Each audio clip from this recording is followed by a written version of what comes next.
अस्सलाम वालेकुम। वालेकुम सलाम। मोहम्मद अदनान साहब पूछ रहे हैं, गर्दन में दर्द है शदीद। अच्छा, वो गर्दन में शदीद दर्द है ना, कई वजूहात हो सकती हैं।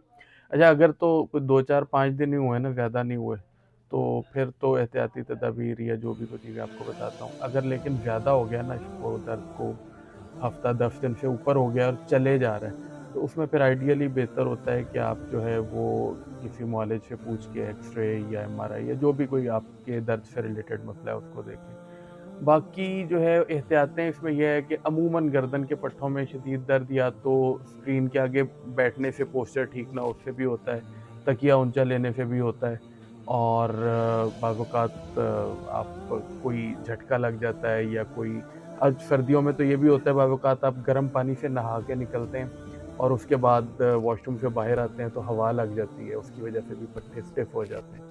तो वो ख़ैर अब वो उसकी रीज़न जो है वो आप अगर बता सकें तो ज़्यादा बेहतर होगा।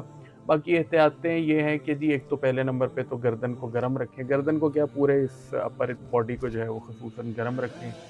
हमारा अहमरीन तेल है उससे मालिश कर लें या ज़ैतून के तेल से मालिश कर लें या किसी भी अच्छे गरम तेल से मालिश कर लें।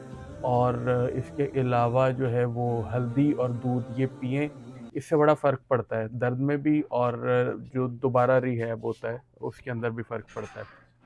इसके अलावा ख़ावरीन और हब्बे मोमियाई पहले भी ग़ालिबन कहीं मैंने बताया था, ये इस्तेमाल कर सकते हैं और जो ये कलवंजी है और इसके साथ दालचीनी वग़ैरह इनका कहवा बना के पी सकते हैं शहद डाल के।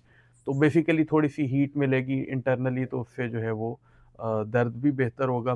बाकी अब एग्ज़ैक्टली जो है वो जब तक एग्ज़ैक्ट मसला ना पता हो तब तक बंदा कुछ गाइड नहीं कर सकता क्योंकि गर्दन के पट्टों में या कहीं भी बहुत सारी रीज़न होती हैं।